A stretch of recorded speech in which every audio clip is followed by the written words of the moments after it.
Good afternoon everyone. आज हमारे साथ हैं Akshay Vajpayee, cyber security consultant at district legal service authority Bhopal. ये आज हमें बताने वाले हैं साइबर सिक्योरिटी को लेकर और साइबर अवेयरनेस को लेकर। और उससे पहले मैं अपना थोड़ा इंट्रोडक्शन दे दूं। मेरा नाम है मोहित सिंघल। मैं एक मेंबर हूं donate a smile foundation team की ओर से। और ये टीम पिछले स्टार्ट हुई थी 5 दिसंबर 2016 को। और इसने लगातार साइबर सिक्योरिटी को लेकर और बहुत सारे प्रोग्राम कंडक्ट कराए हैं, जिसकी झलक मैं एक वीडियो के माध्यम से दिखाना चाहता हूँ। तो चलिए स्टार्ट करते हैं उस वीडियो को।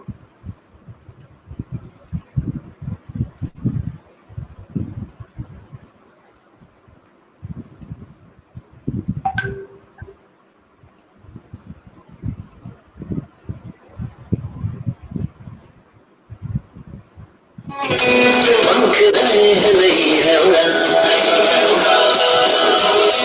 ख्वाब रहे हैं नहीं अरमान, पंख रहे हैं नहीं है उड़ान, ख्वाब रहे हैं नहीं अरमान, छूने को नए आसमान आए हैं हम, एक नया भारत बनाने आए हैं हम। स्टूडेंट पुलिस करे, स्टूडेंट पुलिस करे।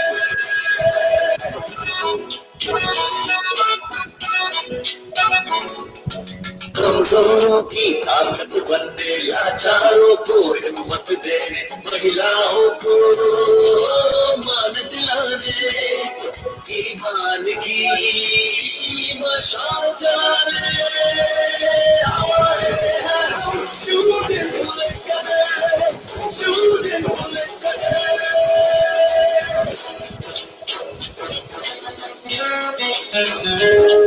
अच्छाई का एहसास जगाने, मुश्किल में हाथ बटाने, न्याय की किरण बिखेरने, राष्ट्र प्रेम की ज्योत जलाने आए हैं हम। स्टूडेंट पुलिस करे, स्टूडेंट पुलिस करे।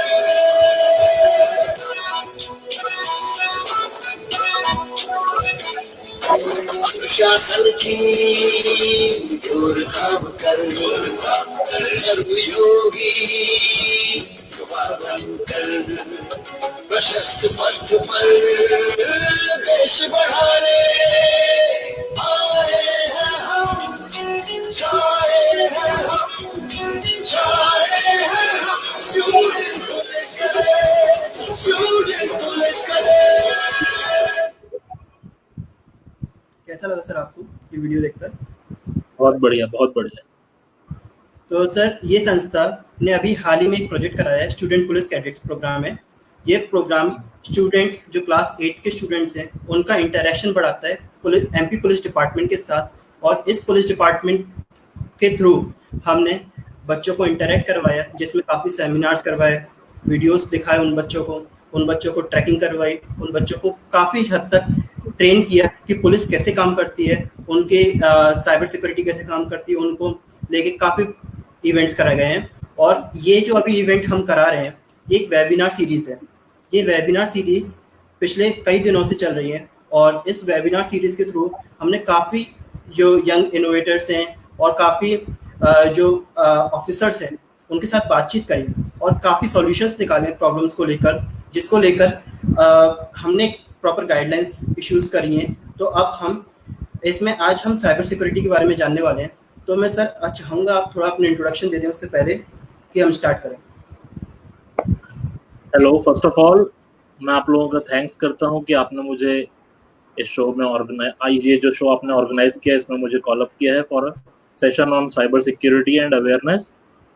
Thank you I am sir. Akshay Vajpayee and I am an advocate at District Legal Service Authority, Bhopal, and I am also serving as a cyber security consultant there from last 4 years.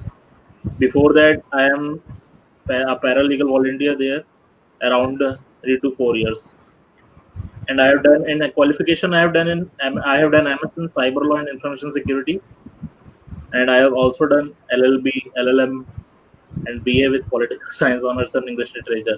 Apart from that, I have also done JNIT diploma with software engineering. And currently, I am running my own firm that is MTech Global LLP. There I am a partner who operates legal and operations. Thank you so much sir, हमें बहुत ही अच्छा लगा कि हमारे बीच इतने highly qualified person हैं। हमें सच में जान के अच्छा लगा और हम चाहेंगे कि आप अपने विचारों के थ्रू समझाएं कि साइबर सिक्योरिटी क्या है और उसके कैसे डील किया जा सकता है। Up to you sir. तो first of all cyber crime की अगर बात की जाए तो साइबर क्राइम किस तरह होता है, मतलब किसी भी मोबाइल डिवाइस, इलेक्ट्रॉनिक डिवाइस या डिजिटल गैजेट के थ्रू अगर हम किसी टाइप का भी क्राइम कमिट करते हैं तो वो साइबर क्राइम की कैटेगरी में आता है। और साइबर क्राइम से डील करने के लिए इंडियन लेजिस्लेशन में है इंफॉर्मेशन सिक्योरिटी एक्ट 2000, जिसे सूचना प्रौद्योगिकी अधिनियम 2000 भी कहा जाता है। इसमें डिफरेंट रूल्स भी निकले हुए हैं, जैसे इंफॉर्मेशन सिक्योरिटी रूल्स है डेटा प्रोटेक्शन के लिए 2011, और उसके बाद 2008 में रिसेंटली अमेंड हुए हैं कुछ सेक्शंस, जिसमें से कि सेक्शन 66A जो पहले 2000 में था, तो सेक्शन वो एक्ट 2000 में इलेबोरेट किया था सेक्शन 66A, जिसमें था कि ऑफेंसिव मैसेजेस अगर आप भेजोगे तो वो भी एक तरह का क्राइम होगा। बट 2008 में जब अमेंड हुआ है तो सेक्शन 66A को अनकॉन्स्टिट्यूशनल घोषित कर दिया। वो इसलिए कि वहां पर freedom of speech and expression की बात आती है। तो सेक्शन 66A जब हटा था तब उस टाइम पे हुआ था बाला साहब ठाकरे की डेथ हुई थी, तो Shaheen Dhada versus state of Maharashtra का एक केस था। उस केस का जब चल रहा था प्रोसीडिंग, उसके बाद ही उसका जब डिसीजन आया था तभी सेक्शन 66A को अनकॉन्स्टिट्यूशनल डिक्लेयर किया गया था। तो मैं आपके साथ एक प्रेजेंटेशन शेयर करता हूं जिसमें हम बात करेंगे कि साइबर क्राइम किस तरह से होता है, साइबर क्राइम के कितने टाइप के साइबर क्राइम होते हैं, रिसेंटली क्या क्या एक्टिविटीज हो रही हैं साइबर क्राइम में, और हमारे पास क्या क्या लेजिस्लेशन है। और उसके बाद मैं आपको बताऊंगा कि हम किस तरह से साइबर क्राइम की कंप्लेंट कर सकते हैं। We will be pleased sir.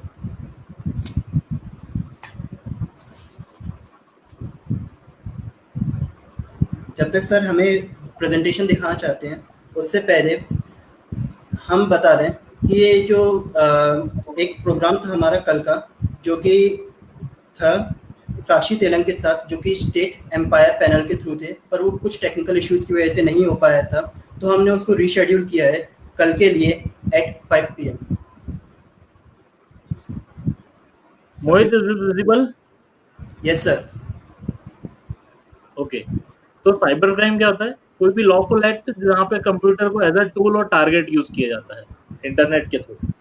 Cyber crime हो सकता है किसके अगेंस्ट किया जा सकता है? आप गवर्नमेंट के अगेंस्ट कर सकते हैं इसे, आप किसी पर्सन के अगेंस्ट कर सकते हैं, आप किसी प्रॉपर्टी के अगेंस्ट कर सकते हैं। और आईटी एक्ट 2000 जैसा कि मैंने अभी बताया डील करता है सारे इश्यूज से जो भी साइबर क्राइम से रिलेटेड है। अब ये कुछ टाइप के साइबर क्राइम्स होते हैं। वैसे तो साइबर क्राइम काफी तरह के होते हैं, बट ये जो कुछ हैं जो हमने यहाँ पे मेंशन किए हैं ये मोस्टली यूज होते हैं। पहला तो होता है स्टॉकिंग, दूसरा harassment, pornography, bullying, defamation, virus dissemination, unauthorised access, phishing and social engineering. Stalking की बात की जाए तो स्टॉकिंग मतलब जनरली होता है पीछा करना। आमतौर पर कोई किसी एक व्यक्ति दूसरे व्यक्ति का पीछा करता ही है डेली लाइफ, बट अगर ये डिजिटल मीडियम के थ्रू होता है तो उसे साइबर स्टॉकिंग की कैटेगरी में आता है। अब साइबर स्टॉकिंग किस तरह से होती है डिजिटल मीडियम के थ्रू? अगर मुझे किसी को स्टॉक करना है तो मैं उसकी सारी ऑनलाइन एक्टिविटीज मॉनिटर करूंगा, मैं उसके फ्रेंड्स मॉनिटर करूंगा, मैं उसकी सारी फोटोज देखूंगा, मैं उसकी पूरी प्रोफाइल एक तरह से मॉनिटर करूंगा डेली बेसिस पे, अगर मुझे किसी को स्टॉक करना है तो ये चीज होती है साइबर स्टॉकिंग। यहाँ पर आप सामने वाले की, जिसको भी आप स्टॉक कर रहे हैं, उसकी पर्सनल इंफॉर्मेशन गैदर करने की कोशिश करते हैं कि जितनी ज्यादा से ज्यादा आप पर्सनल इंफॉर्मेशन गैदर कर सकें उसके बारे में। साइबर हरासमेंट दूसरा होता है। इसमें क्या होता है? थ्रेटनिंग और अब्यूजिव मैसेजेस आप भेजते हैं। अभी मैंने बताया कि 66A को अनकॉन्स्टिट्यूशनल वैलिड कर दिया, बट आईपीसी के कुछ लेजिस्लेशंस ऐसे हैं जो यहाँ पर कॉल करते हैं। आप इनके थ्रू कंप्लेंट फाइल कर सकते हैं। किसी को मिस्ड कॉल देना रिपीटेडली, मोस्टली गर्ल्स के साथ होता ही है। लड़के अगर नंबर मिल जाता है किसी लड़की का तो उसको कॉल करते रहेंगे, मैसेजेस करते रहेंगे, और अगर उस लड़की के घर में उसके किसी पेरेंट्स ने या गार्जियन ने फोन उठा लिया तो बोलेंगे, अपने ही किसी फ्रेंड का नाम लेंगे कि अंकल हर्ष है या नितेश है, मतलब वहां पर वो फॉल्स इन्फॉर्मेशन लेते हैं। हालांकि इससे लड़की को मालूम है कि वो फोन किसका है, बट लड़कियां कंप्लेंट नहीं करती हैं, वो आगे नहीं आती हैं अपनी प्रॉब्लम्स लेके, उन्हें डर रहता है सोसाइटी का। ऑब्ससीन कंटेंट शेयर करना, थ्रेटनिंग और अब्यूजिव मेल्स करना, ये सब हरासमेंट में आता है। पोर्नोग्राफी क्या होता है? साइबर पोर्नोग्राफी में अगर आप शेयर कर रहे हैं पोर्नोग्राफिक कंटेंट इमेज के फॉर्म में, वीडियो के फॉर्म में, तो वो साइबर पोर्नोग्राफी के ही सेक्शंस के अंडर फॉल होगा। इसमें सेक्शन 67 के थ्रू आपको इम्प्रिजनमेंट हो सकता है और फाइन चढ़ाया जा सकता है आप पर। साइबर बुलिंग, बुलिंग मतलब बेसिकली होता है किसी को परेशान करना। जनरली हम देखते हैं स्कूल कॉलेज में लड़का लड़की एक दूसरे को परेशान करते हैं, या ग्रुप्स बना लेते हैं, ग्रुप बनाकर किसी को परेशान करते हैं, तो वहां पर साइबर बुलिंग की काउंट होती है। ऑनलाइन मीडिया में साइबर बुलिंग कैसे होती है? अगर आपने व्हाट्सएप पे ग्रुप क्रिएट कर लिया और किसी एक पर्सन को टारगेट करने लगे, आप उसकी वहां पर बुराई कर रहे हैं, तो वो चीज साइबर बुलिंग में काउंट होती है। अगर उस व्यक्ति को पता चल जाता है कि इस तरह से आप एक्टिविटी कर रहे हैं, ग्रुप बनाकर उसके बारे में गलत बात कर रहे हैं, तो वो आप पर कंप्लेंट कर सकता है। साइबर डिफेमेशन होता है, डिफेमेशन होता है किसी को इंसल्ट करना डिजिटल मीडियम में, किसी की इमेज को हार्म करना, वो चीज साइबर डिफेमेशन में होती है। कनेक्ट कर रहे हैं। वायरस डिसेमिनेशन क्या होता है? वायरस डिसेमिनेशन में ये होता है कि जैसे हम पर के पास व्हाट्सएप को ही ले लेते हैं हम एग्जांपल, क्योंकि व्हाट्सएप से ज्यादा बेहतर समझ में आएगा। व्हाट्सएप पर हमारे पास लिंक आती है कि अमेजन में ये डिस्काउंट मिल रहा है, फ्लिपकार्ट में इतना डिस्काउंट मिल रहा है, ये लिंक क्लिक करो, इतने का रिचार्ज मिलेगा पेटीएम का। कभी कोई भी फ्री में पैसा नहीं बांटता, ये बात सही है। आपको कभी भी कोई फ्री में पैसा नहीं देगा। वो जो लिंक होती है, वो कुछ लिंक्स होती है मैलिशियस लिंक होती हैं, कहीं पर मैलवेयर अटैच रहता है। तो उस लिंक्स में क्या होता है, अगर मैलवेयर हुआ तो आपने लिंक को क्लिक किया और मालवेयर आपके मोबाइल में एक्टिव होने लगता है। तो वो मालवेयर एक्टिव होकर क्या करता है, आपकी जितनी भी इंफॉर्मेशन है वो सारी शेयर करता जाएगा अटैकर को, जितना भी एक्सेस आपने अपने मोबाइल से किया है। क्योंकि वायरस को स्प्रेड होने के लिए एक फाइल चाहिए रहती है, मालवेयर को स्प्रेड होने के लिए फाइल नहीं चाहिए रहती है। आपके एक क्लिक से मालवेयर एक्सेस हो सकता है आपके अकाउंट, आपके सिस्टम में या डिवाइस में। अनऑथराइज्ड एक्सेस ये होता है कि अगर आप किसी से बिना पूछे यूज कर रहे हैं उसकी डिजिटल डिवाइस या इलेक्ट्रॉनिक डिवाइस, तो वो अनऑथराइज्ड एक्सेस के उसमें आता है, कैटेगरी में आता है। अगर आपने अपने फ्रेंड का लैपटॉप यूज किया, उसमें से एक इंपॉर्टेंट फाइल डिलीट कर दी, अब उसने वो आप पर चार्ज कर सकता है कि आपने अनऑथराइजली एक्सेस किया उसका सिस्टम, जिसमें से कुछ इंपॉर्टेंट डेटा था जो रिकवर भी नहीं हो पा रहा है और जो जरूरी था, तो वो चीज अनऑथराइज्ड एक्सेस में काउंट होती है। अब मोहित, एक क्वेश्चन मैं पूछना चाहूंगा कि क्या फेसबुक और जीमेल की आईडी हैक हो सकती है? सर मेरे अकॉर्डिंग अगर मैं बोलूं, वैसे तो हो सकती है, क्योंकि मेरी खुद की फेसबुक आईडी एक बार हैक हुई थी, इसलिए मैं बोल सकता हूँ कि हैक होती है। तो फेसबुक और जीमेल एक $1 बिलियन कंपनीज है। ये सबसे पहले, ये मार्केट में उतरने के पहले अपना सिक्योरिटी पैचेस को क्लियर करते हैं, अपनी सिक्योरिटी ज्यादा हाई करते हैं, उसके बाद ये मार्केट में लॉन्च होते हैं। तो फेसबुक हो गया, जीमेल हो गया, सोशल नेटवर्किंग जितनी भी साइट्स हैं, ये सारी की सारी हाईली सिक्योर्ड रहती हैं। तो जो हैकिंग होती है कि आईडी हैक हो रही है, कॉम्प्रोमाइज हो रही है, तो वो सिर्फ सोशल इंजीनियरिंग की वजह से होती है। सोशल इंजीनियरिंग क्या होता है कि आप सामने वाले को कितनी बेहतर तरीके से जान सकते हैं। सोशल इंजीनियरिंग में आप कितना कॉन्फिडेंशियल इंफॉर्मेशन सामने वाले का गैदर कर सकते हो, उससे फ्रेंडशिप करके, उससे इंटरेक्ट करके, किसी भी तरह। क्योंकि मोस्टली जो भी पासवर्ड होते हैं, ईमेल तो इजीली मिल जाता है, बट जो भी पासवर्ड्स होते हैं वो बहुत वीक पासवर्ड होते हैं, या मोबाइल नंबर रहेगा, नेम या मोबाइल नंबर का कॉम्बिनेशन, डेट ऑफ बर्थ का कॉम्बिनेशन, हाँ, पेट नेम और निक नेम का कॉम्बिनेशन, इस तरह का रहता है। और कुछ तो होता है कि डिक्शनरी वर्ड्स यूज करने लगते हैं लोग, तो डिक्शनरी वर्ड्स भी अगर यूज करते हैं पासवर्ड तो ये वीक पासवर्ड में काउंट होता है, एक ब्रूट फोर्स अटैक होता है। ब्रूट फोर्स अटैक से क्या होता है, brute force attack dictionary words को सामने प्रेजेंट कर देता है। इस आईडी में ये पासवर्ड के तौर पे ये वर्ड, ये चीजें यूज हुई हैं, ये वर्ड्स यूज किए गए। तो सोशल इंजीनियरिंग के ही थ्रू आईडीज कॉम्प्रोमाइज होती हैं।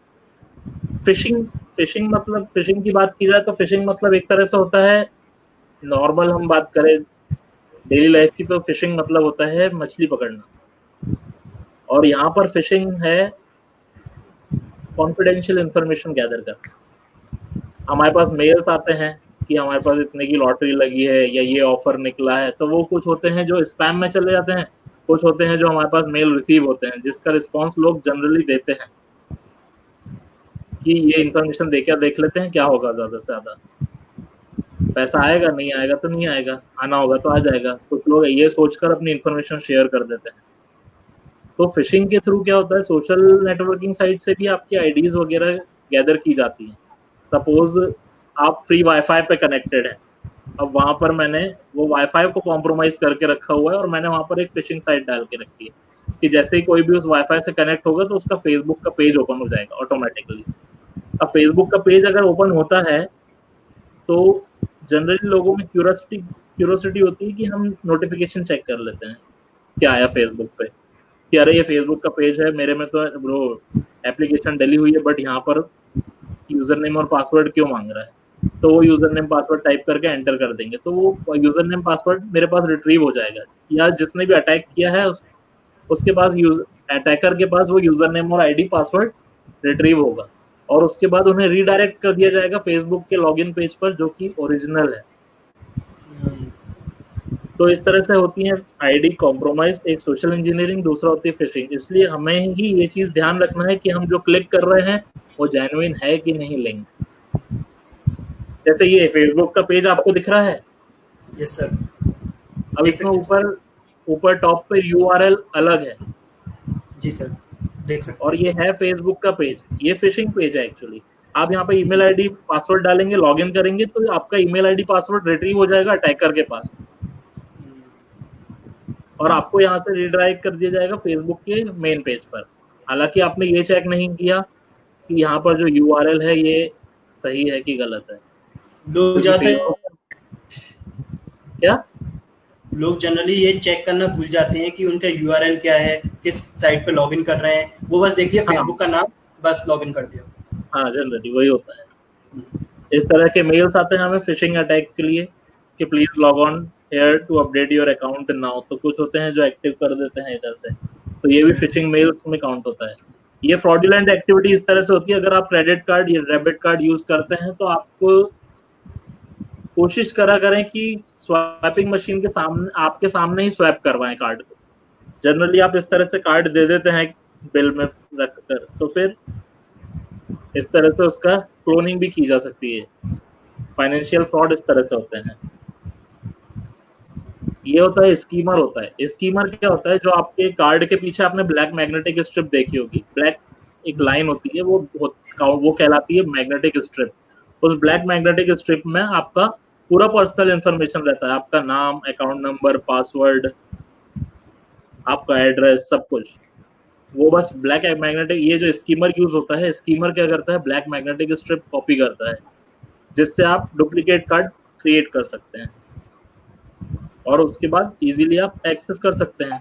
तो इसलिए जब भी आप डेबिट कार्ड या क्रेडिट कार्ड एक्सेस भी करें तो उसका पासवर्ड हाइड करके एक्सेस करें। ये होता है क्रेडिट कार्ड राइटर। ये स्कीमर अटैच किया वहां पर, स्कीमर में कार्ड लगाया, कॉपी कर देगा आपको।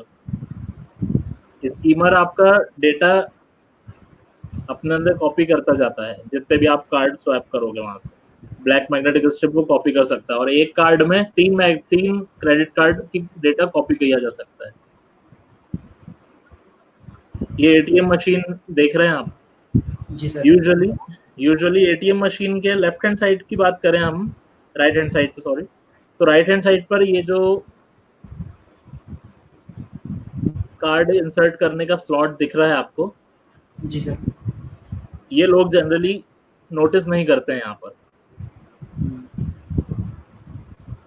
हालांकि इसमें अभी कोई गलती नहीं दिखेगी उन्हें और ना लोगों को दिखती है, बट कभी कभी इस तरह की चीजें वहां पर प्रेजेंट रहती हैं। ये एक फॉल्स स्लॉट है जो यहाँ पे अटैच किया गया है। ये होता है या तो ये च्युइंगम से अटैच कर दिया जाता है, डबल साइडेड टेप से अटैच कर दिया जाता है। अगर आप इसे कभी भी एटीएम एक्सेस करने के पहले आप हल्का सा खींचेंगे तो अगर वहां पर लगा होगा ये स्लॉट तो वो आपके हाथ में आ जाएगा, तो वहां पर आपको तुरंत कंप्लेंट करना चाहिए। तो इस तरह का ये स्लॉट रहता है। ये स्लॉट क्या करता है, आपका जो कार्ड का ब्लैक मैग्नेटिक स्ट्रिप है वो कॉपी करता है यहाँ से। एटीएम मशीन के अगर आप लेफ्ट हैंड साइड में देखेंगे तो कभी भी लेफ्ट हैंड साइड या राइट हैंड साइड में कभी भी लेटर बॉक्स नहीं होना चाहिए। गाइडलाइंस के मुताबिक लेटर बॉक्स होता है मशीन के, मतलब आपके पीछे होना चाहिए। या तो गेट से जब आप एंट्री करते हैं वहां पर होना चाहिए लेटर बॉक्स। कभी भी मशीन के बाय साइड में लेटर बॉक्स नहीं होता है, क्योंकि लेटर बॉक्स से भी हम नोटिस कर सकते हैं पूरा मॉनिटर कि आप क्या प्रेस कर रहे हैं, आपका कीबोर्ड कि आप कौन सी बटन एक्सेस कर रहे हैं यहाँ पे। और मॉनिटर इसके लेटर बॉक्स के पीछे मैं लगा सकता हूँ इस तरह से वीडियो कैमरा, तो ये आपका रिकॉर्ड करते जाएगा पूरी एक्टिविटी। और वहां से कार्ड कॉपी हो ही गया है मेरे पास, यहाँ से मुझे पता चल जाएगा कि आपने पासवर्ड क्या डाला है। लीगल टेनेसिटी की बात करें तो सेक्शन 66A हालांकि अनकॉन्स्टिट्यूशनल हो गया था। उसके बाद सेक्शन 66B बोलता है punishment for dishonestly receiving stolen computer resource और कम्युनिकेशन डिवाइस। अगर आप पाए जाते हैं कि आपने चोरी किया है किसी तरह का कंप्यूटर रिसोर्स या इलेक्ट्रॉनिक डिवाइस, तो आप इस कैटेगरी में आते हैं और उसमें आपको 3 साल की सजा हो सकती है और 1 लाख तक जुर्माना हो सकता है, या दोनों चीजें हो सकती है। इसलिए कभी भी चोरी किया हुआ कोई अगर सस्ते में भी दे तो नहीं खरीदना चाहिए। 66E बात करता है वायलेशन ऑफ प्राइवेसी। प्राइवेसी की बात की जाए तो जनरली जब लोग बात करते हैं, आज की बात की जाए अगर 21st सेंचुरी की, तो प्राइवेसी ऐसे कुछ रह नहीं गई है लोगों की। हालांकि जब प्राइवेसी उनकी कॉम्प्रोमाइज हो जाती है उसके बाद उन्हें रियलाइज होता है कि प्राइवेसी आखिर क्या होती है। आप देखेंगे कपल्स अगर बात करते हैं आपस में, गर्ल्स ही बात करती हैं आपस में, तो वो अपने फोटोज शेयर करने लगती हैं। और जो अपने फोटोज जब वो शेयर करती हैं तो ये उनको सामने वाले का इंटेंशन नहीं पता रहता है कि वो उसे सेव करेगा या डिलीट करेगा। कुछ क्या करते हैं, फोटोज शेयर करी और सामने वाले ने देख लिया, उसके बाद उसे डिलीट कर देते हैं। उन्हें ऐसा लगता है कि सामने वाले कि हमने डिलीट कर दिया है तो हम सेफ हैं। बट अगर सामने वाले ने अगर देखते ही टाइम स्क्रीनशॉट ले लिया है तो उसके पास उसका रिकॉर्ड है कि आपने उसके साथ क्या शेयर किया है। तो सेक्शन 66E जो बोलता है वो वायलेशन ऑफ प्राइवेसी का ही बात करता है। पब्लिशिंग और कैप्चरिंग अ वीडियो और images of a private area of any person without his और हर कंसेंट। और इसमें पनिशमेंट होता है 3 साल तक की और फाइन चढ़ता है 2 लाख, या तो फिर दोनों। पोर्नोग्राफी की बात बता रहा था मैं आपको। सेक्शन 67 डील करता है पोर्नोग्राफी से, साइबर पोर्नोग्राफी। यहाँ पर अगर फर्स्ट टाइम पाया जाता है कोई कि वो पोर्नोग्राफिक कंटेंट शेयर कर रहा है, डिलीवर कर रहा है, एक्सेस कर रहा है, तो वहां पर 5 साल तक की सजा होती है और फाइन जो है वो एक्सटेंड हो सकता है 10 लाख तक। और अगर वो सब्सिक्वेंट टाइम्स नोटिस किया जाता है कि ये लगातार वार्निंग के बाद भी करता ही जा रहा है, तो वहां पर उसे 7 साल तक की सजा हो सकती है और 10 लाख तक फाइन चढ़ता है। ये कुछ हैं आईपीसी की सेक्शंस जो बात करती हैं साइबर क्राइम के लिए भी, जैसे ईमेल स्पूफिंग हो गया, वेब जैकिंग हो गया, ईमेल अब्यूज हो गया, sale of online sale of drugs हो गया, एनडीपीएस एक्ट लगेगा यहाँ पर। Sending threatening messages by email हो गया, सेक्शन 503 लगेगा। डिफेमेटरी मैसेजेस हो गया, 499 लगेगा IPC. Forgery of electronic records 463, bogus websites and cyber frauds के लिए 420। तो आईपीसी और आईटी एक्ट दोनों के सेक्शंस लिए जा सकते हैं। ऑनलाइन सिक्योरिटी की बात की जाए तो ऑनलाइन सिक्योरिटी के लिए हम बेसिकली यही गाइड करते हैं, यही सजेस्ट करते हैं कि आप अपने सोशल नेटवर्किंग प्लेटफॉर्म पर जाएं, जितने भी जगह आपके अकाउंट है वहां पर सिक्योरिटी और प्राइवेसी प्रैक्टिसेस को फॉलो करें। अगर आप वो फॉलो करते हैं तो फिर आप कॉम्प्रोमाइज बिल्कुल नहीं हो सकते। वहां पर आपको 2 वेरिफिकेशन मिलेगा। 2 स्टेप वेरिफिकेशन आपको इनेबल करके रखना चाहिए। 2 स्टेप वेरिफिकेशन से ये होता है कि आपने यहाँ पे लॉगिन किया या आपके सपोज आपने किसी को आईडी पासवर्ड दे दिया, अब वो आईडी पास 2 स्टेप वेरिफिकेशन ये होगा कि मैं आपका फ्रेंड हूँ, अब मुझे मेरे पास एक्सेस नहीं, मैं नहीं एक्सेस कर पा रहा अपनी मेल आईडी, मैंने आपसे कहा कि भाई ये नोटिफिकेशन चेक करके मुझे बताना, ये है ईमेल आईडी, ये है पासवर्ड। आपने ईमेल आईडी पासवर्ड लिया और उसके बाद आपने एक्सेस करा, मेरे पास एक कोड आया, क्योंकि मेरे पास 2 स्टेप वेरिफिकेशन फॉलोड है। अब मेरे पास एक कोड आया, मैंने वो कोड आपको बताया, कोड आपने इंसर्ट किया, उसके बाद आपने मेल एक्सेस करके मुझे बता दी। अब आपने क्या किया, मेरा आईडी पासवर्ड किसी दूसरे को दे दिया, या किसी आपने कहीं पे लिखा होगा तो किसी ने देख लिया मेरा आईडी पासवर्ड। अब वो अगर एक्सेस करेगा तो फिर मेरे पास नोटिफिकेशन आएगा, लॉगिन नोटिफिकेशन भी आता है और मेरे पास फिर ओटीपी भी आएगा, अगर मेरा 2 स्टेप वेरिफिकेशन ऑन रहेगा तो, कि आपने रिसेंटली लॉगिन किया है अपने जीमेल अकाउंट पे, तो आपका 2 वेरिफिकेशन कोड ये है, आप ये इंसर्ट करिए, उसके बाद एक्सेस करेंगे। और जनरली आप जब भी बाहर एमपी, कुछ लोग होते हैं जो एमपी ऑनलाइन वगैरह से एक्सेस करते हैं अपने सोशल मीडिया अकाउंट्स, तो वहाँ पर है ये है कि जब भी आप फाइनेंशियल डील करें, वहाँ पर फाइनेंशियल ट्रांजेक्शन करें आप, तो आप वर्चुअल कीबोर्ड का यूज करें, क्योंकि कई बार क्या होता है जो इंटरनेट कैफे वाले रहते हैं ये की लॉगर्स इंसर्ट करके रखते हैं। की लॉगर्स क्या होता है कि वो की लॉगर्स अगर सिस्टम में एक्टिवेट रहता है तो वो क्या करता है, आप जब जितना जो जिस भी टाइम आपका सेशन हो रहा है, सपोज 10 से 10:30 आपने आधे घंटे का इंटरनेट कैफे पे सेशन किया, मतलब आपने आधे घंटे एक्टिविटीज करी, एक्सेस किया उनका सिस्टम, तो वहां पर आप जितनी भी बटन प्रेस करेंगे वो रिकॉर्ड होती जाएगी पीछे, यहाँ से आपकी फाइनेंशियल इंफॉर्मेशन इजीली निकल सकती है।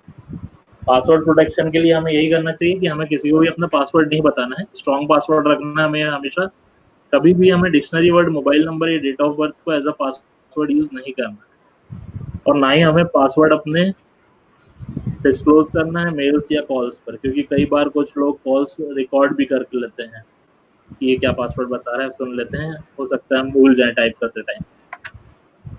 केस स्टडीज की अगर हम कुछ बात करें तो डीपीएस स्कूल के क्लास 9th का स्टूडेंट है, फेक प्रोफाइल बना रहा था लड़की की, इसने फेक प्रोफाइल बनाई थी, इसकी कंप्लेंट हुई थी और उसमें इसने पब्लिश ऑब्सीन कंटेंट भी पब्लिश किया था। तो इस कंप्लेंट हुई थी, हालांकि सोशल मीडिया ये आईटी एक्ट में ये है, इंफॉर्मेशन टेक्नोलॉजी एक्ट में, कि साइबर क्राइम अगर आप करते हैं तो ये डिपेंड करता है कि आपकी एक्टिविटी किस तरह की है। हालांकि यहाँ पे सारे अवेलेबल ऑफेंस होते हैं सेक्शन 66 एफ को छोड़कर। सेक्शन 66 एफ जो है वो होता है साइबर टेररिज्म, तो उसको छोड़ के बाकी सारे अवेलेबल ऑफेंस होते हैं और डिपेंड करता है कि आप किस तरह का क्राइम कमिट कर रहे हैं। सेकंड केस स्टडी की बात की जाए तो एक जबलपुर के स्टूडेंट ने गुजरात मिनिस्टर को मेल किया कि सेवरल जगह ब्लास्ट कंडक्ट होने वाला है, और फिर मैक एड्रेस के थ्रू ये ट्रेस हो गया था, इसकी लोकेशन ट्रेस हो गई थी, इसको पकड़ लिया गया था, अरेस्ट कर लिया गया था। एक स्कूल स्टूडेंट ने क्या किया, चोरी किया कंप्यूटर और मोबाइल फोन और उसको OLX पे बेच दिया। OLX पे सबसे ज्यादा फ्रॉड हो रहे हैं आज की डेट में। आप OLX पे कुछ भी आप अपलोड करेंगे तो कई बार तो मिलिट्री प्रोफेशनल्स को ही नाम लेकर बदनाम किया जा रहा है, मिलिट्री प्रोफेशनल्स को ही, कि हम मिलिट्री से हैं और हम आपका सामान देखना चाहते हैं, हम आपको ऑनलाइन पेमेंट कर देंगे, आप यहाँ पे डिलीवर कर दीजिएगा। तो लोग क्या करते हैं कि बातों में आ जाते हैं और वो क्या करते हैं, फिर उनको एक कोड भेजते हैं कि आप ऑनलाइन पेमेंट कर दीजिए इसे स्कैन करके। कई बार तो लोग क्या करते हैं कि आपने मुझे कोड दिया कि आप इसे स्कैन करके मुझे 5 रुपये 2 रुपये भेज के देख लीजिए कि मुझे पैसा रिसीव हो रहा है कि नहीं, उसके बाद मैं आपको पैसा ट्रांसफर कर दूंगा। तो लोग इस तरह की गलतियां कर देते हैं, क्योंकि मैंने आपको कोड दिया, आपने उसे एक्सेस किया, आपने मुझे 5 रुपये भेजे, आपने वहां पे यूपीआई पिन इंसर्ट किया, आपने मेरी ही लिंक के थ्रू आपने स्कैन किया कोड और उसमें आपने यूपीआई पिन इंसर्ट कर दिया, तो यूपीआई पिन मुझे रिकॉर्ड हो जाएगा मेरे पास, मुझे फिर उसके बाद जरूरत नहीं है आपके यूपीआई पिन की, मैं उसके बाद आपके अकाउंट से पूरा पैसा निकाल सकता हूँ। तो इस तरह की चोरियां OLX पे भी चली रही हैं। फोर्थ इस स्टडी की बात की जाए तो एक स्कूल है भोपाल में ही जिनके स्टूडेंट्स ने क्या किया, कन्फेशन पेज बनाया फेसबुक पे। पहले कन्फेशन पेज का बड़ा चलन था, तो कन्फेशन पेज बनाया फेसबुक पर और उसके बाद ऑब्सीन कंटेंट पब्लिश कर दिया वहाँ पे प्रिंसिपल के अगेंस्ट और फैकल्टी मेंबर्स के अगेंस्ट। तो जितने भी बच्चों ने उसे लाइक किया था, जितने भी बच्चों ने कमेंट किया था, जितने भी बच्चे उसके मेंबर थे, स्कूल अथॉरिटी ने साइबर डिफेमेशन का केस लगाया सारे मेंबर्स के अगेंस्ट। मेंबर्स में सारे स्कूल स्टूडेंट्स थे। उसके बाद सेशन मिड सेशन की ही टाइम की ये बात है। तो उसके बाद स्कूल अथॉरिटी ने बोला या तो आप फाइन दीजिए, या तो आप फाइन सबमिट करें, या तो फिर आप टीसी ले लें। तो उसके बाद सारे स्कूल के बच्चों ने हालांकि फाइन सबमिट किया था और फिर टीसी ले ली थी। अब ऑनलाइन शॉपिंग की बात की जाए, किस तरह से हम सेफ ऑनलाइन शॉपिंग कर सकते हैं, क्या टिप्स हमें फॉलो करना चाहिए, तो उसमें ये आती है कि हमें गुड एंटीवायरस प्रोग्राम यूज करना चाहिए, पीसी सिक्योरिटी सेटिंग हमें ऑप्टिमाइज करना चाहिए अपने हिसाब से, स्ट्रॉन्ग पासवर्ड यूज करना चाहिए हमेशा, पेमेंट इन्फॉर्मेशन हमें सिर्फ नॉन वेंडर्स या रेप्यूटेबल वेंडर्स के ही साथ शेयर करनी चाहिए, और हमेशा अपने ऑर्डर्स की कॉपी रखना चाहिए अपने पास। और हमें एक बात और कि जब भी ये फाइनेंशियल फ्रॉड होता है तो कुछ होता है कि कुछ लोग होते हैं कि अपने पासबुक में एंट्री नहीं करवाते हैं मोस्टली। अब सपोज एक अटैकर है, अटैकर ने बैंक सर्वर पे अटैक किया, बैंक सर्वर पे लाखों लोगों के अकाउंट हैं, उसने उन लाखों अकाउंट पे एक अटैक किया और उसे सलामी अटैक कहा जाता है। एक अटैक किया और उसके बाद हर अकाउंट से उसने 2-2 3-3 रुपए निकाल लिए। 2-2 3-3 रुपए जनरली लोग नोटिस नहीं करते क्यों कटे। अब 2-3 उसने 10 लाख अकाउंट थे उस सर्वर में, उसने 2-3 रुपए सबके अकाउंट से निकाल लिए, तो ये होगा इसका 20 से 30 लाख रुपए, लोगों ने नोटिस किया नहीं। तो ये होता है सलामी अटैक, इस तरह से भी पैसा निकाला जाता है। फाइनेंशियल फ्रॉड भी इस तरह से होता है। पब्लिक कंप्यूटर यूज करते टाइम हमें 5 चीजें जनरली ध्यान रखनी चाहिए कि हमें सेंसिटिव इन्फॉर्मेशन कभी भी शेयर नहीं करना चाहिए। हमें हमेशा हमारा ब्राउजिंग ट्रैक्स डिलीट करना चाहिए। Ctrl+H हटा प्रेस करेंगे हम तो हिस्ट्री हमारी डिलीट होगी। और third is be mindful what you are doing, कि आप कौन सी एक्टिविटी कर रहे हैं आपको मालूम होना चाहिए। Fourth is use VPN and antivirus, and then fifth is log out properly. Smartphone use करने के लिए हमें एंटीवायरस तो इंस्टॉल यहाँ पे दिया हुआ है कि इंस्टॉल करें हम, और एंटीवायरस सॉफ्टवेयर, हालांकि हम अगर एंटीवायरस सॉफ्टवेयर इंस्टॉल नहीं भी करेंगे तो भी ठीक है।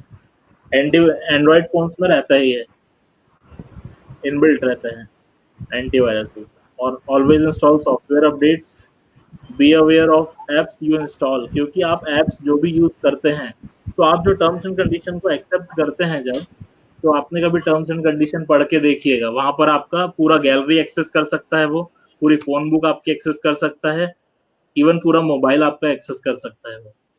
तो वहां से कुछ इन्फॉर्मेशन आपकी वहां से भी शेयर होती है।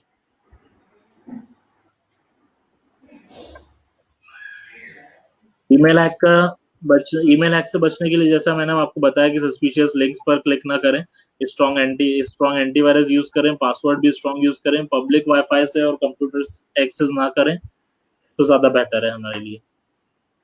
फेसबुक प्राइवेसी के लिए हम अगर देखें तो फेसबुक प्राइवेसी की ये कुछ टिप्स हैं कि डोंट मेक रैंडम फ्रेंड्स।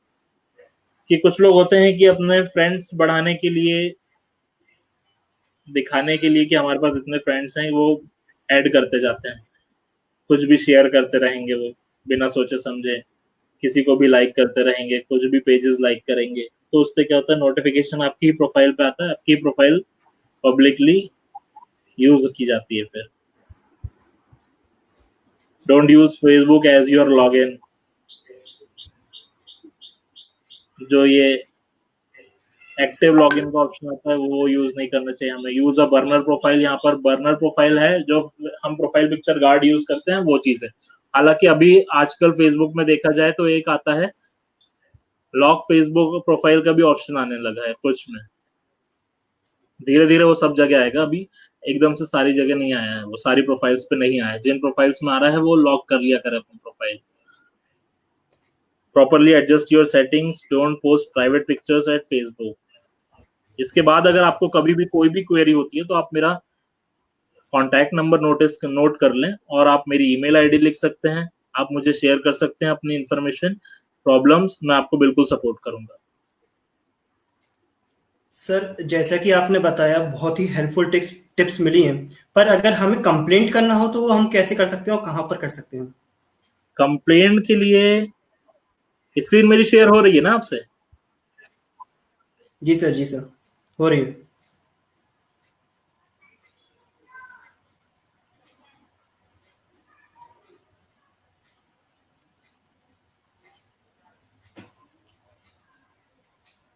अभी मिनिस्ट्री ऑफ होम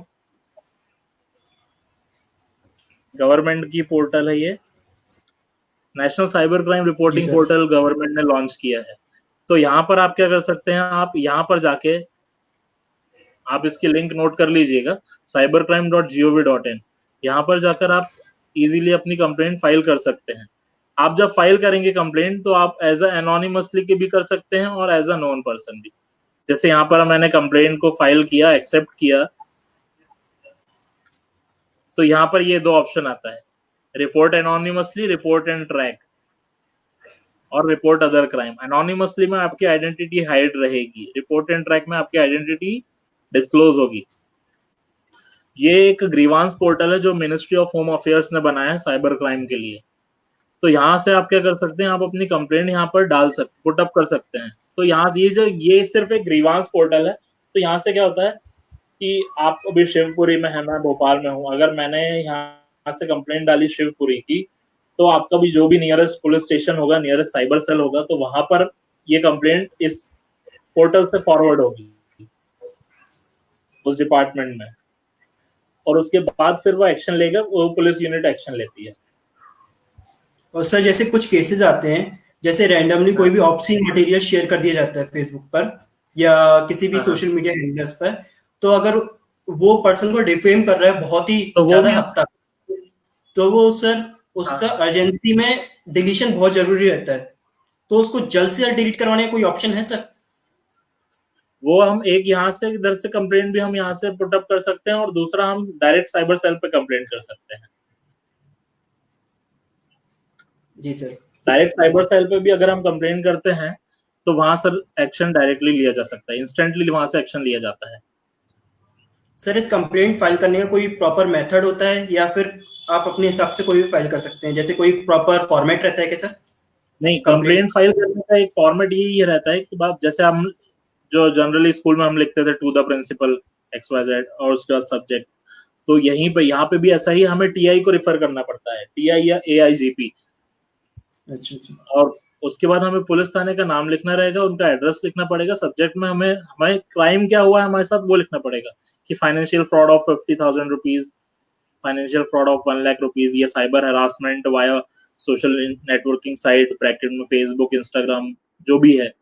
और उसके बाद हमें इनके साथ हमें स्क्रीनशॉट शेयर करना पड़ता है।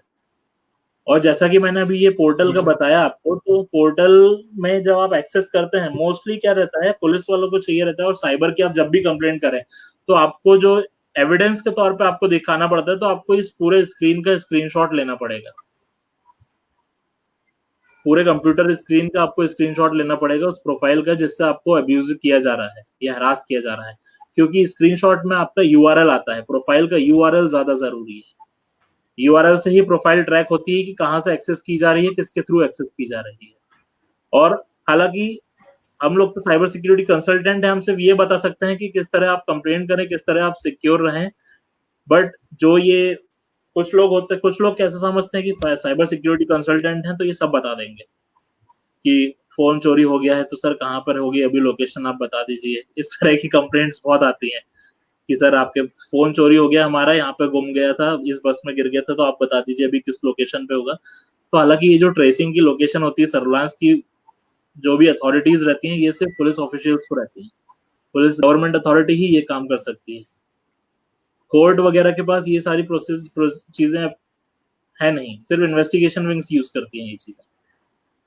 तो जब आप कंप्लेंट करते हैं, सर एक तो क्वेश्चन। जैसे लॉस्ट एंड मोबाइल, जैसे कि आप देखेंगे कि थानों में आजकल lost and found mobile phone unit भी हो गया है। Lost and found mobile phone unit का सेटअप कर दिया गया है, तो आप जो भी फोन चोरी होते हैं या गुमते हैं, तो आप वहां पर एक फॉर्म वो देते हैं, वो फिलअप करके आप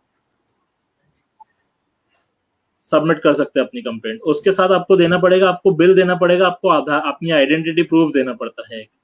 और ये जो साइबर क्राइम पोर्टल पे अगर आप कंप्लेंट करते हैं या किसी भी साइबर क्राइम की आप कंप्लेंट करते हैं, तो आपको एविडेंस के तौर पर अपना पूरा डेटा देना पड़ता है कि किस तरह से आप किस तरह से आप हरास किए जा रहे हैं, किस तरह से आपके साथ बुलिंग हो रही है, किस तरह आपके साथ फ्रॉड हुआ है, या अगर आपके साथ फाइनेंशियल फ्रॉड हुआ है तो कहाँ पर आपने, किस नंबर पर आपने सेंड किया है पैसा, या आपने कौन सा कोड स्कैन किया है, तो आपको उन सब के स्क्रीनशॉट शेयर करना पड़ेगा। पूरा कन्वर्सेशन आपको बताना पड़ेगा, आपको कॉल हिस्ट्री तक बतानी पड़ती है कि सामने वाले ने आपको किस किस नंबरों से क्या क्या कितनी बार फोन किया है।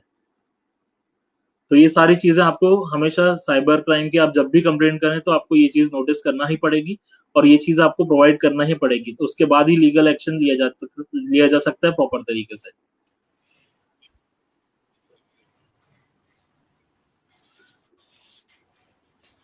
सर एक क्वेश्चन आया है शिवम गुप्ता की ओर से, वो पूछना चाह रहा है, sir is Instagram shopping handlers is safe for shopping?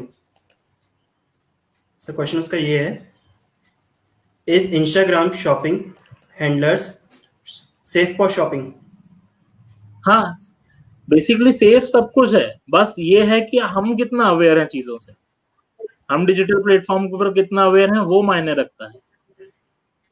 Instagram भी अभी फेसबुक नहीं अडॉप्ट करके रखा हुआ है, तो सिक्योरिटी इंस्टाग्राम की भी अच्छी है, जी सर। बट हमने वो सिक्योरिटी मेजर्स फॉलो किए हैं कि नहीं। या अगर कोई हमें वहां पर स्कैन करने को बोल रहा है कुछ, अगर हम शॉपिंग कर रहे हैं और वहां पर कोई स्कैन करने को आपसे कुछ बोल रहा है कि स्कैन करके आप पेमेंट करिए, तो आपको वो चीज नहीं करनी है। जितना ज्यादा हम अवेयर रहेंगे उतना ज्यादा हम साइबर क्राइम से बचेंगे। और क्योंकि ऐसा तो हो जी नहीं सर, सकता कि साइबर क्राइम थैंक हो यू। नहीं। सर एक क्वेश्चन था हमारे व्यूअर्स की ओर से, जो था कि डिस्ट्रिक्ट लीगल सर्विस अथॉरिटी किस तरीके से हमारी मदद कर सकती है, कोई कंप्लेंट फाइल करनी हो या फिर कुछ भी साइबर क्राइम को लेकर हमारी किस तरीके से मदद की जा सकती है? साइबर क्राइम में अगर डिस्ट्रिक्ट लीगल सर्विस अथॉरिटी की बात की जाए तो डिस्ट्रिक्ट लीगल सर्विस अथॉरिटी जो है वो लीगल एड सर्विसेज प्रोवाइड करता है सारे विक्टिम्स को। लीगल एड सर्विसेज प्रोवाइड करता है डिस्ट्रिक्ट लीगल सर्विस अथॉरिटी। वहां पर पीएलवीज होते हैं जो आपको सपोर्ट करते हैं। साइबर क्राइम की अगर हम बात की जाए तो आप मेरा कॉन्टैक्ट नंबर लिखिए, आप मेरी ईमेल आईडी लिखिए, आपके साथ कभी भी अगर कोई साइबर क्राइम होता है तो आप मुझे बिल्कुल रिक्वेस्ट करिए, मैं आपको फ्री ऑफ कॉस्ट सपोर्ट करूंगा, आपकी मदद करूंगा आपकी कंप्लेंट फाइल करने में। ऑनलाइन में आपको पूरा सपोर्ट कर फुल सपोर्ट दूंगा अगर आप कहीं पर भी। Thank you sir. हमें बहुत अच्छा लगा कि आपने बताया इस चीज़ों को लेकर, जिसमें हमने जाना कि अगर उसकी एक समरी करना चाहता हूँ, जिसमें हमने जाना कि स्टॉकिंग क्या होती है, harassment, pornography, bullying, viral dissemination, unauthorised access क्या होता है, सोशल इंजीनियरिंग क्या होती है, जो क्रेडिट कार्ड के अगेंस्ट फ्रॉड क्या होता है, फिशिंग क्या होती है, स्किमर, क्रेडिट कार्ड के राइटर क्या होता है, एटीएम के एडिशनल स्लॉट कैसे लगाया जाता है, पैम्पलेट होल्डर कैसे होता है। हमने सेक्शन 66B को जाना कि कैसे डिसऑनेस्टली अगर आपकी कोई स्टोलन पीस ऑफ कंप्यूटर या फिर रिसोर्सेज को यूज कर रहा है या फिर उसको चुरा लिया है तो उसके केस में 3 साल का पनिशमेंट और 1 लाख का फाइन लगता है। उसके साथ हमने जाना सेक्शन 67 पोर्नोग्राफी एक्ट के बारे में। उसके साथ आईपीसी सेक्शन 503, 499, 463, 420, 463, 389, 500 और एनडीपीएस के बारे में जाना। उसके साथ हमने जाना ऑनलाइन अकाउंट सिक्योरिटी क्या होती है, किस तरीके से हम प्रोटेक्ट कर सकते हैं, जैसे 2 step verification.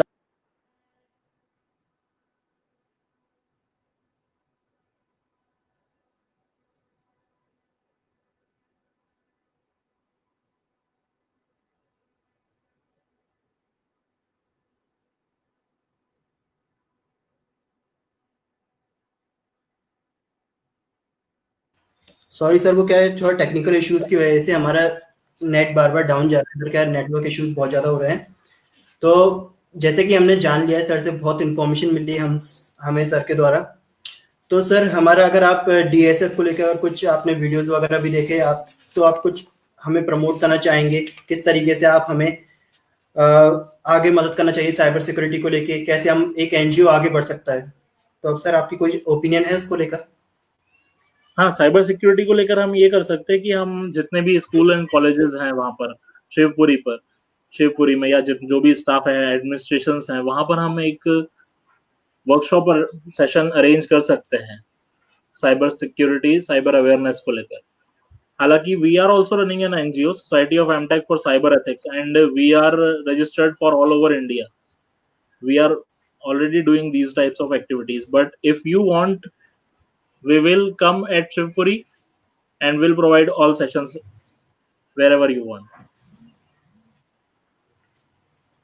Ji sir, thank you so much sir कि सर आज आप हमारे साथ जुड़े और आपने हमारी मदद करी। इस तरीके से हमने इतने हाई क्वालिफाइड पर्सन के थ्रू हमने जाना कि साइबर सिक्योरिटी क्या होती है, क्राइम क्या होता है, और हमने आपने ओपिनियंस दिए कैसे हम आगे इसको लेके प्रमोट कर सकते हैं, और हम जरूर करेंगे, इसको लेके आगे बढ़ेंगे और जरूर हम इसको लेकर आगे बताएंगे लोगों को कि कैसे साइबर सिक्योरिटी को प्रमोट किया जा सकता है और साइबर क्राइम क्या होता है। Thank you so much sir for joining with us. Thank you, Mohit.